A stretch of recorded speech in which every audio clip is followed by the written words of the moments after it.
Se você visitar qualquer cemitério inglês bastante antigo, terá uma visão estranha e ao mesmo tempo interessante.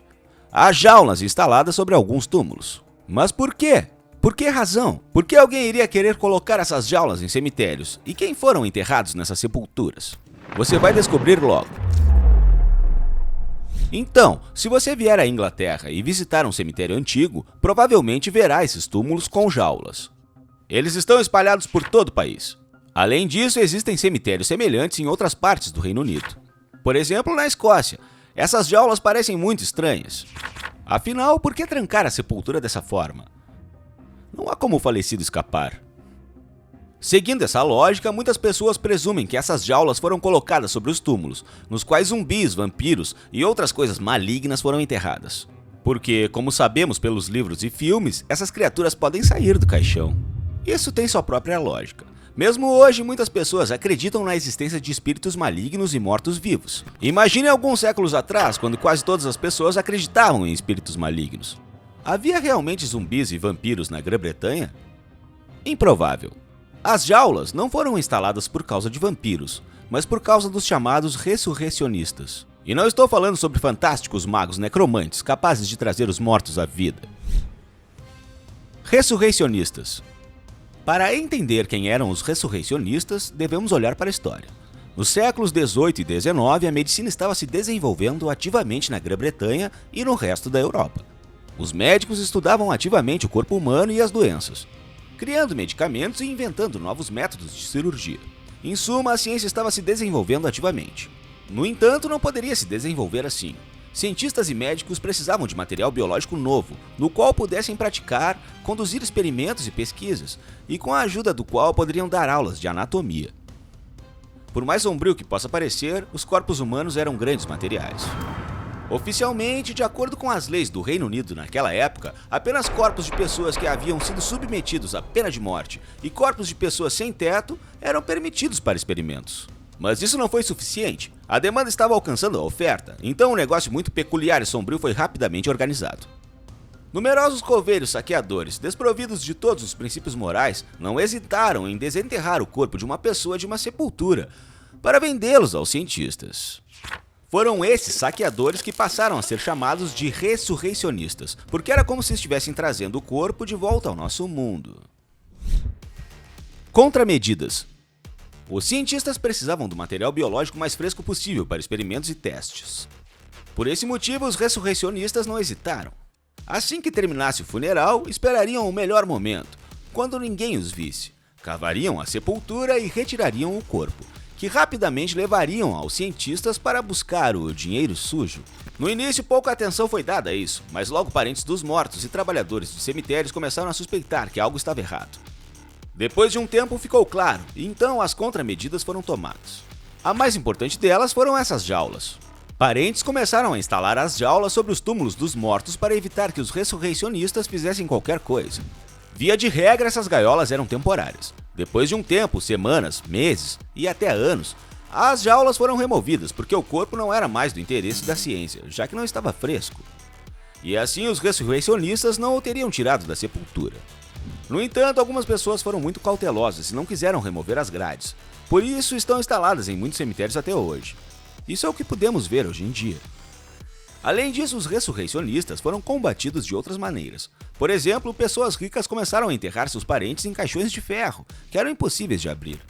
Muitos parentes e amigos do falecido começaram a vigiar e observar o túmulo do falecido por algum tempo após o funeral, para que seu corpo não fosse roubado. Finalmente, a segurança nos cemitérios foi aumentada.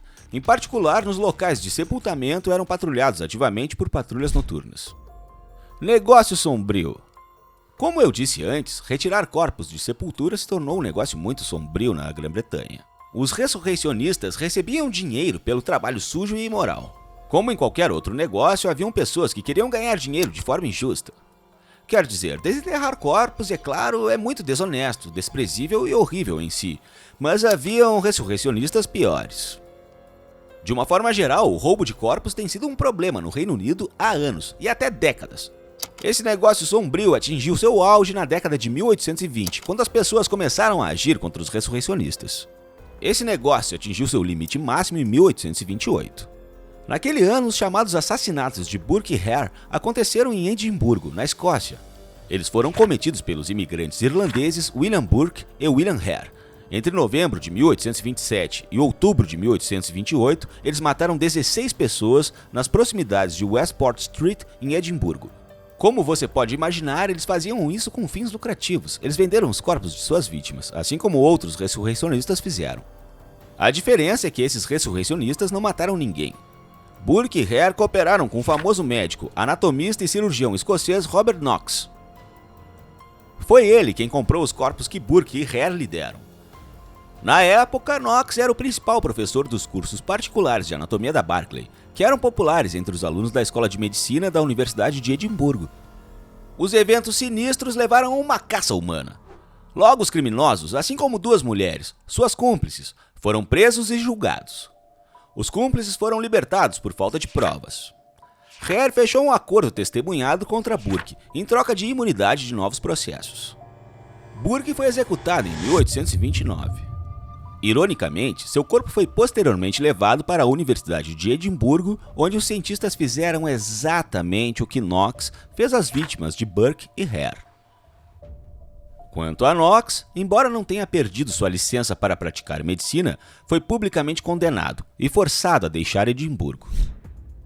Os eventos que ocorreram em Edimburgo, assim como aqueles que os precederam, marcaram uma virada em toda a história do arrebatamento de corpos. Naquela época, o governo britânico já havia se envolvido e decidiu acabar com todo esse horror no nível estadual, elaborando uma lei especial. Em 1829, o parlamento estabeleceu uma comissão para investigar detalhadamente o estado da anatomia britânica. O trabalho da comissão terminou com a aprovação da Lei da Anatomia em 1832. Essa lei aboliu o costume de anatomizar os corpos de criminosos e executados e permitiu a dissecação e o exame de corpos humanos para fins médicos e para o estudo da anatomia. Esse ato finalmente eliminou os pré-requisitos para as atividades dos ressurreicionistas. Desde então, as atividades dos ressurreicionistas gradualmente deram em nada. Os ladrões de corpos eventualmente desapareceram como elementos da sociedade, e as jaulas deixadas em muitos túmulos se tornaram um símbolo de um período terrível da história britânica. Depois disso, os eventos do início do século XIX foram descritos em muitas obras de escritores. Por exemplo, o episódio da exumação ilegal é descrito no famoso romance de Mark Twain, As Aventuras de Tom Sawyer. Nesse romance, Tom Sawyer e Huck Finn, chegando ao cemitério à noite, testemunham Yi Jun-jo e Matt Potter desenterrando o corpo do recém-falecido Williams, por ordem do Dr. Robinson. As referências a esse período sombrio da história britânica também podem ser encontradas em várias canções e filmes. É de se esperar que essas coisas horríveis nunca mais aconteçam, seja no Reino Unido ou em qualquer outro lugar do mundo. E que as jaulas deixadas nas sepulturas lembrem as pessoas de como os humanos às vezes podem ser horríveis.